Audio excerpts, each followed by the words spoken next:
Je suis invité par le programme PAM2 pour présenter en fait un travail publié dans l'ouvrage L'économie tunisienne 2024 sous la direction du professeur Meher Kassab.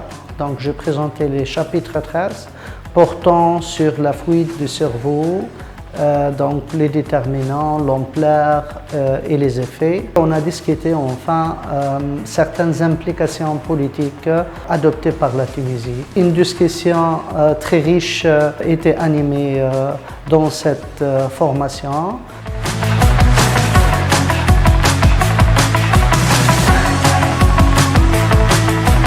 Les deux contributeurs ont présenté leurs travaux aux journalistes qui participent à ce programme d'appui aux médias tunisiens. Après la présentation, ils ont présenté des supports médias très élaborés en utilisant les dernières techniques de l'audiovisuel pour diffusion des messages clés de ces deux contributions sur les réseaux sociaux et à travers 5 présentations de très grande qualité.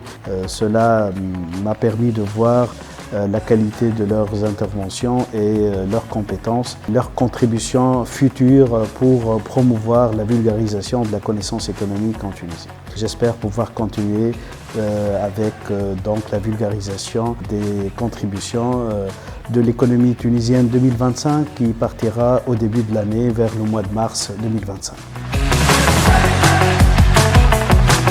Je me présente, Sabrina Chekaoui, bénéficiaire du programme JIMES. J'ai travaillé auparavant comme journaliste pour des médias français couvrant l'actualité locale en France et aussi pour un journal web qui était dédié donc à l'actualité en Afrique du Nord et au Moyen-Orient. C'est important en fait pour de jeunes journalistes de participer à un programme comme le JIMES parce que c'est un programme qui les accompagne justement dans le renforcement de leurs connaissances, de leurs compétences.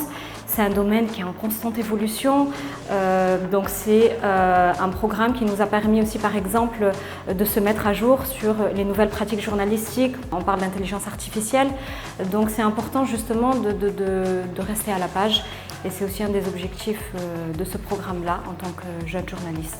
Comme par exemple aujourd'hui on a participé à une session de formation, les enjeux économiques et sociaux en Tunisie. C'est un programme qui touche aussi bientôt à sa fin et l'objectif de ce programme est donc de présenter un projet d'enquête et j'ai décidé de travailler sur les violences scolaires en Tunisie, donc un sujet d'une importance cruciale.